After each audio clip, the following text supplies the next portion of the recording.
Bom dia, Boa tarde. boa noite, você está no? Palavrinhando. E a gente tá aqui para? Palavrinhar. Eu sou a Rosana Freneda Eu sou Zeli Mazul. e a gente vai começar a palavrinhar já, depois da nossa vinheta.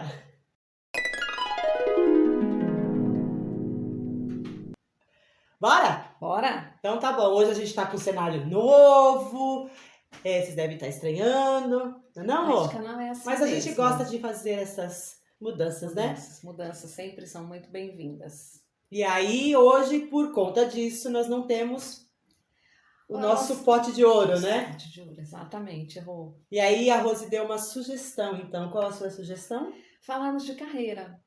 Mas não é qualquer carreira. É a nossa carreira.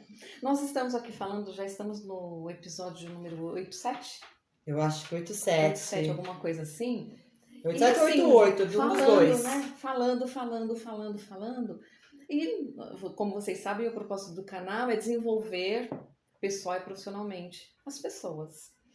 E o foco profissional para a gente é muito importante. A gente acha que tudo que a gente fala, embora impacte primeiramente na vida pessoal, porque você melhora pessoalmente para depois melhorar profissionalmente, vocês não sabem ainda de onde nós viemos, como foi a nossa caminhada, né? E carreira é tudo aquilo que a gente constrói durante o nosso percurso profissional. Então a gente está aqui para contar o que nós já fizemos por esse mundo afora profissionalmente. E é uma maneira de se contar carreira, de se contar currículo, e você é uma expert em contação de histórias. É interessante, Rô, porque eu assisti a uma palestra de uma das diretoras do LinkedIn, e ela fala que está na hora das pessoas modificarem o jeito de contar a sua história profissional. Aquele currículo engessado, escrito, lá no LinkedIn, inclusive, eles colocam como proposta você contar a sua história. Contar como se fosse um livro. Não naquele formato engessado de histórico, experiência profissional, experiência acadêmica. Então, aqui a proposta é esta. Vamos falar da nossa carreira profissional, da nossa história. Ixi, quem começa? Tem de contar tudo? Eu acho que deveria ser só os pontos principais, né? Porque tem muito detalhe nesse processo. Detalhe. E aí assim, ia ficar até amanhã falando. De história, né, Rô? É muita coisa, né? Muita coisa. De história. A gente podia começar do nosso ponto de partida, onde a gente se conheceu. Isso. E aí cada um, como é que nós seguimos os nossos... Exatamente. Nós seguimos trajetórias diferentes, mas sempre acabamos nos encontrando. Porque lá no primeiro episódio nós falamos, o nosso propósito de vida é muito semelhante. Então, embora a gente tenha história profissional diferente, a gente acaba se alinhando em alguns momentos da vida, se encontrando e construindo coisas juntas, né? Então, muito bem, nós nos conhecemos na faculdade, nós fazíamos letras, e somos tão iguais que a Rô fez letras em inglês e eu fiz francês. Já começa daí. E o nosso ponto em comum na faculdade era a paixão por literatura, né? Então nós terminamos a faculdade juntas, nos formamos, e a Rosana nessa época, eu trabalhava como secretária, eu atuei como secretária por 28 anos, desde os 14 anos. Nós estamos falando aí na faculdade, nós tínhamos 18, 19 anos. Se formou mais ou menos com 21, né? 21, 22. Mais ou menos 21. Eu atuava como secretária na época e a Rosana trabalhava... Trabalhava no Itaú. Eu trabalhava como... era um cargo, não era agência bancária, era na parte administrativa do banco, né? No centro do banco. E eu trabalhava lá e fazia faculdade. Aí eu tive a loucura... Pedir demissão, porque eu sou dessas. Quando a coisa não está me agradando, eu simplesmente saio, vou embora. Não fico naquela sofrência. Eu preciso desse emprego. Eu nunca fui assim. Então, desde garota, né, eu lembro que minha mãe tomou um susto quando eu cheguei em casa, dizendo que eu tinha pedido demissão. Aí as duas, o que nós duas fizemos, você lembra? Abrimos a Rata Jokes. Ai, meu Deus, nos aventuramos a vender moda, porque somos chiques. Entendíamos tudo, inclusive, de moda. Inclusive, eu sou a moda em pessoa, né? O George se inspira em mim. A gente entendia tudo de moda, de venda, sabíamos tudo, éramos expert. A gente só não tinha medo de ousar, medo de errar, a gente não tinha medo, nós sempre fomos muito obstinadas. E aí a gente se aproximou muito nessa época, óbvio, nós íamos para outras cidades oferecer a moda de São Paulo, né? São Paulo sempre foi muito favorável nesse sentido. Então nós adquiríamos as peças aqui e vendíamos fora do estado. Já começamos com o diferencial. A gente já começou na verdade. Você foi pro Paraná, não foi? Só fomos em outras cidades e vendemos bem, né? Muito bem.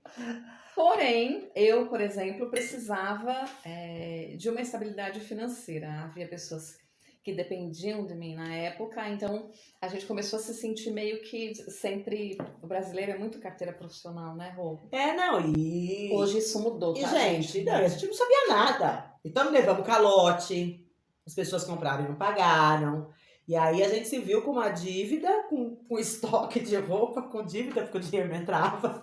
Então a gente precisava de uma renda fixa até para cobrir esse custo, né? Exato. Enfim, aí eu fui, neste meio você voltou, né, Voltei a atuar como secretária. E aí eu com diploma na mão, comecei a pedir para os amigos, né, que trabalhavam em escola, se tinha ali cargo de professor. Nunca tinha entrado numa sala de aula, a não ser na faculdade em si, né? E aí consegui o emprego de professora de português e literatura, língua portuguesa, né, gramática e literatura. Para lecionar na época era supletivo. Nós estamos falando isso de 1987. Muita gente ainda nem tinha nascido. Opa. E eu já estava em sala de aula dando aula para adultos, porque supletivo, né, é escola para jovens e adultos, que só mudou o nome hoje. E me vi numa sala de aula de 100 alunos. Tremia mais que vara verde para dar aquela aula. Nós éramos muito mais jovens do que os próprios alunos. Sim. E ali começou, né, o nosso processo, porque aí a Rose, neste meio tempo, também começou a dar aula nessa escola que eu estava, porque era noite, então dava muito bem para conciliar, né, Rô? Eu sempre tive vários empregos ao mesmo tempo. E nesta época eu fui para o colégio, e assim, vai um adendo assim, a gente cresce e amadurece. Na época, eu saí da faculdade sonhando dar aula nos melhores colégios de São Paulo, aquela empáfia de estudante que acha que sabe tudo, né? E a Rosana me convidou para substituir um professor que estava numa viagem exterior, o professor Edson. Eu ficaria um mês no colégio dando aula. Eu falei, só um mês, né? O povo nem lê. Gente, desculpa, eu era insuportável. Sempre fui CDF, né? Então eu achava que poder aquisitivo e a fama do colégio tinha a ver com capacidade de aluno. E lá eu percebi que não tinha nada a ver. Fui para ficar um mês e fiquei 9 anos. Ficou bastante tempo. Eu fiquei, né, porque dali da sala de aula eu fui para administração para a direção da escola e fiquei ali trabalhando muito. A gente trabalhava muito, né, Rô? E muito assim, gente. Então, absolutamente nada veio fácil. Eu trabalhava eu lembro que eu ficava na secretaria porque a gente fazia apostila. Naquela época estava começando a aparecer a tecnologia, então todo o sistema pedagógico da escola estava sendo desenvolvido para o computador. E eu, como sabia todo o processo, né, de funcionamento da secretaria, então eu comecei ali passando para o programador quais eram os serviços e ele transformava aquilo para colocar na telinha. Só que, gente, nós estamos falando de 1988, 89, com aqueles computadores para indexar uma lista alfabética de uma turma, levava o final de semana praticamente inteiro para fazer isso. Então, eu sou da época que, desde o início, e a gente montava apostila, né, Rô? Nós pegamos essa transformação, essa transição educacional, e assim, bem na veia, fazendo. Da sala de aula, do giz e lousa, e acompanhamos todo o processo de transformação administrativa, pedagógica e a postura do aluno. Do aluno, né? tudo, foi tudo. Recebendo o novo. Recebendo o novo, porque, gente, xerox colorida, era tudo muito uau, né? Então, a gente passou por esse processo eu sempre falo que eu gosto muito de tecnologia até por conta disso, né? Porque a Rô ainda é um pouco mais reticente, mas eu sempre mergulhei muito para descobrir como é que as coisas funcionam. Eu ficava fuçando lá com o programador para saber como é que era feito. Eu já não lembro mais, óbvio, né? Mas eu lembro que eu fazia muito isso. Bom, aí da escola, Rose saiu, tomou outro rumo, né, Rô? Então, eu fiquei por muitos anos trabalhando como secretária e, paralelamente, eu dava aula no colégio. Depois eu fui para o Senac, porque eu era secretária, era registrada como secretária executiva e não tinha o que se chamava na época de DRT, que hoje é o SRTE, que é o registro para você atuar como profissional. Então, meu diretor me pediu para fazer um curso para obter esse registro, senão eu teria que mudar de cargo. Então, o banco pagou o curso, eu fui para o Senac fazer o curso, e aí eu não gostei muito de como as coisas ocorreram, e acabou que eu achei que a professora fosse me reprovar, e ela me convidou para dar aula no Senac, no curso de secretariado. Então, eu acumulei mais uma função. Dava aula no colégio, dava aula no Senac e trabalhava durante o dia como secretária. E olha, que a gente trabalhou muito e não ficou rica, hein? Pois é. Ou talvez seja esse o problema. Pois é. E lá no Senac aconteceram, o Senac me proporcionou muitos passos gigantescos profissionalmente, porque realmente tive a bênção, já falei isso muitas vezes, de sempre fazer o que eu amo fazer. Eu amo ser secretária, eu amo ser professora, eu amo trabalhar em educação e eu amo transformar pessoas. E lá no Senac, dentro do curso de secretariado, tinha uma grade gigantesca de organização de eventos. Nós fazíamos eventos, então eu levei a teoria para a prática e nós organizávamos grandes eventos, levávamos convidados bastante interessantes para esses eventos. E aí eu também migrei para a área de eventos. E aí comecei a fazer casamentos. Começou a gostar. Começou a fazer festas. Exatamente. Por conta dos eventos, eu fui convidada para dar aula de cerimonial, protocolo e etiqueta na faculdade, na Unify. E fui para a Unify, então dava aula no Senac, no Goretti, na Unify e trabalhava como secretária. Chegou uma hora que já não dava mais para fazer tudo isso. Fui trabalhar também na FMU, mas na FMU eu dava aula de comunicação, língua portuguesa, gramática. Saí do cargo de secretária e assumi a área educacional. Então, eu fiquei muito tempo com todos os dias carregados de aula no Senac. E lá eu fui migrando para cursos livres. Então, o leque foi se abrindo, né? Secretariado, depois eventos, eu comecei a dar aula. E sempre me interessei. E nós bebemos da mesma fonte, é aí que a gente volta a se encontrar. A gente sempre gostou muito de comportamento. É porque assim, nesse meio tempo, a Rô, a gente meio que deu uma... Assim que ela sai do Goretti, a gente meio que se distancia da escola, né? Por quê? Porque ela vai para as coisas dela e eu vou para as minhas. Tinha muito e a gente trabalhava, e a gente não tinha tempo livre, a gente trabalhava muito. Eu trabalhava ali na escola, eu só tinha escola, mas eu trabalhava de segunda a segunda. E era assim, normalmente, tipo, das 8 da manhã até 10h30, 11 horas da noite. Eu casei, ela casou, né? Eu tive filho, tive a filha, né? Tive a Laura. E aí, depois desse período, eu fui madrinha de casamento dela. Ela não foi minha madrinha porque eu sou rebelde. Eu nunca me casei, né? De vida, nunca fiz cerimônia, mas enfim. Aí a gente volta depois de um tempo a se reencontrar e eu já tinha saído do Goretti como professora, aí fui para uma outra escola de educação infantil, desenvolvi todo o processo da escola, todo, desde a reforma do piso, a pintura da parede, a legislação para autorização de funcionamento, plano pedagógico, plano de curso, contratação de funcionário, contratação de professor, todo o processo de fazer uma escola nascer, e era o sonho, né, dos mantenedores, era uma escola de educação infantil, então a gente fez uma escola aí muito bem construída, muito bem desenhada, uma escola bilíngue, e aí eu fui nesse lugar de ser diretora de escola de educação infantil. Aí aprendi muita coisa. Sem dúvida.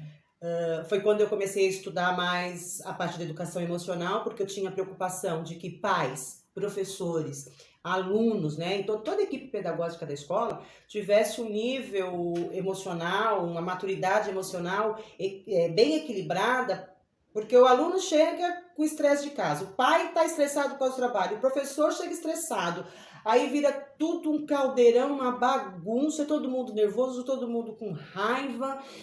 Então eu falei, não, vamos estudar bem isso, que é para eu desenvolver os professores a educação emocional, porque aí desenvolvendo os professores, automaticamente já estou trabalhando os alunos. Exatamente. E aí depois trazer os pais para esse processo. Nisso, de novo, cansei e pedi demissão.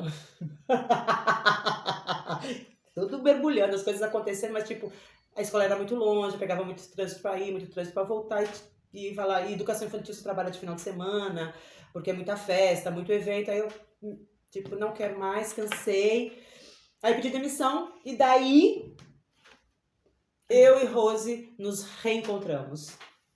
E começamos o nosso projeto. Começamos a entender que os nossos propósitos são muito, muito parecidos. A gente tem essa preocupação com o comportamento, com o amadurecimento emocional. Eu há muito tempo já vinha percebendo, porque como a gente tem aí tanto tempo de janela de sala de aula, a sociedade passa pela sala de aula e nós, professores, a gente percebe as mudanças, o interesse que muda, o posicionamento, o comportamento e o quanto o emocional impacta no resultado da vida das pessoas. O quanto os alunos se perdem no aprendizado, o quanto o desinteresse está intimamente ligado à falta de conhecimento de si mesmo, à falta de objetivo, à falta de propósito. Então a gente começou a conversar a respeito disso, porque a gente veio de sala de aula e viu essa transformação. E há muito tempo nós vínhamos falando, é preciso que as escolas se ocupem de educação emocional. Então, eu fui fazer psicopedagogia, a Rosana fez neuroeducação, né? Que aí é todo o funcionamento físico do cérebro mediante as emoções. Então, a gente junta esses dois conhecimentos e que desembocam no nosso propósito, que é promover, impactar a vida das pessoas por meio do desenvolvimento humano, em primeiro lugar, né? Então, toda essa história profissional, a gente quis trazer aqui e não há ego. E tem muita história ainda para contar. Tem muito, né? Muito pincelado. Não tem ego, mas tem orgulho, porque cada pedrinha que a gente passou, né? suplantou, trouxe pra gente uma bagagem de conhecimento que é a nossa grande riqueza. Acho que o conhecimento de si mesmo, conhecimento do propósito de vida, te abre portas, né? Nesse meio tempo, o Senac me deu a oportunidade de escrever 2 livros, um livro para área secretarial, outro livro de gestão de imagem, e a gente ainda vai escrever muita coisa, produzir muita coisa. Eu tenho 2 livros de contos infantis, que trabalha a parte emocional, que tá no Amazon, mas eu tenho até vergonha de divulgar muito, porque eu queria que esse livro tivesse uma ilustração adequada, né? Mas não tem, então, mas ele tá lá na Amazon, se alguém procurar Rosana Freneda, vai achar 2 livros, mas não se preocupem com o desenho, porque o conteúdo o conto em si, né, Rô? É uma maneira lúdica de levar para a criança. E tem o que mesmo? Atividade, né? Tem atividade para desenvolver com as crianças. Muito legal, os 2 livros, são bem legais. Então percebem que a nossa trilha profissional, ela vai de tempos em tempos se juntando. E agora que nós somos autônomas profissionalmente, a gente tem condição de parar o dia para gravar um episódio, parar uma semana para ler 5 livros, para trazer, às vezes, para trazer um episódio, a gente vai buscar 5, 6 livros. E a gente está com o propósito de montar treinamento, né? A gente está aí pensando no como é que nós vamos desenvolver isso. Qual é a metodologia melhor para... Nós trabalhamos muito tempo, o quanto de palestras, de treinamentos também, eu tive a oportunidade de fazer, e sempre com o intuito de levar, junto à parte técnica, o desenvolvimento emocional. Eu, particularmente, acredito que a técnica ela é muito mais fácil de assimilar, porque a técnica vem de fora para dentro. Mexer com o ser humano é o grande desafio, porque tudo que é comportamento vem de dentro para fora. Então a gente tem de ser inspiração e ser exemplo, porque não adianta o blá blá blá se a nossa postura não estiver em acordo com a nossa proposta educacional de desenvolvimento. Né? Então é bem aquela frase, é preciso diminuir a distância entre o que se diz e o que se faz. Sim. E essa é a nossa proposta, o que a gente traz para vocês, a gente já passou por muito disso. Então, são mais de 30 anos aí, mais de 30 anos na estrada. eu tenho 40. Tenho 40 anos de estrada. Exatamente. 40 anos de estrada. A gente tem essa cara de meninas. Eu comecei a trabalhar com 9 anos. Você tem mais, né, do que eu. Eu comecei com 18. Eu comecei a trabalhar com 9 anos e assim, gente, eu falo isso assim com o coração cheio de alegria, porque eu sempre esbarrei nas melhores pessoas do mundo. Meu álbum de figurinhas de melhores pessoas do mundo, ele é recheado de gente que foi inspiração e exemplo para mim. Então, começar a trabalhar com 9 anos não é demérito nenhum. O que eu cresci com as pessoas, eu sempre fui amiga dos professores, aquele espírito velho. Então, os professores me ensinaram muito, foram minhas grandes referências. Então, ter começado a trabalhar cedo me trouxe um agigantamento profissional que, sabe... Amém, que todos possam curtir a infância e a adolescência, e esse é o caminho natural. Cada um eu tem o seu processo, não pude, mas eu não lamento nenhuma questão profissional que nós vivemos, né, Rô? Não. Tudo foi aprendizado. Então, tudo.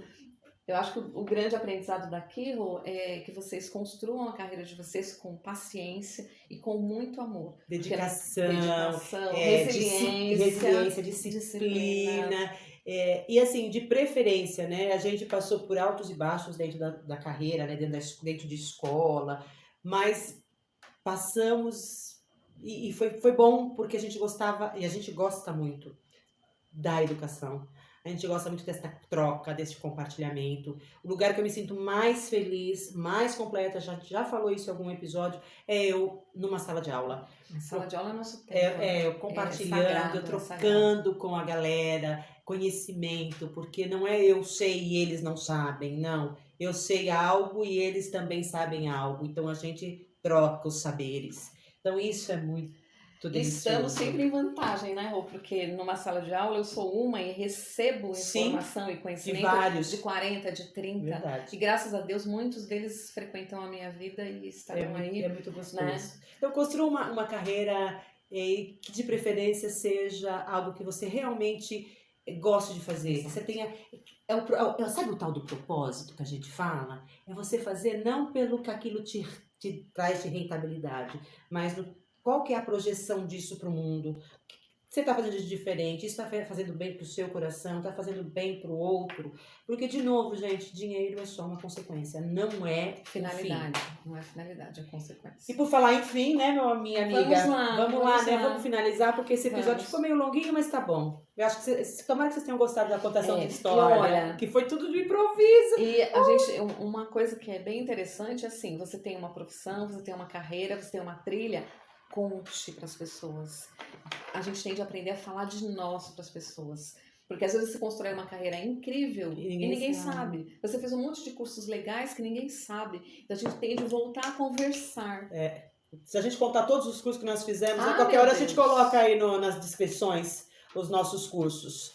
E, como é que é? Vamos curtir. Não esqueça de ver se não dá de ponta cabeça. Aqui, curtir. Assim, Rosinha. Curtir. Vamos curtir. Compartilhar. Mas ativar o sininho. Ativar o sininho, não esqueçam, tá? Que isso ajuda bastante o canal.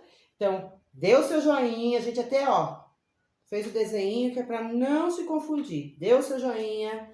Compartilhe no WhatsApp, no Facebook, enfim, o nosso link, né? Ative o sininho para receber as notificações de novos episódios. Comente aí o que você achou, quer contar a sua história de vida, vem aqui com a gente, vem contar a sua história para nós.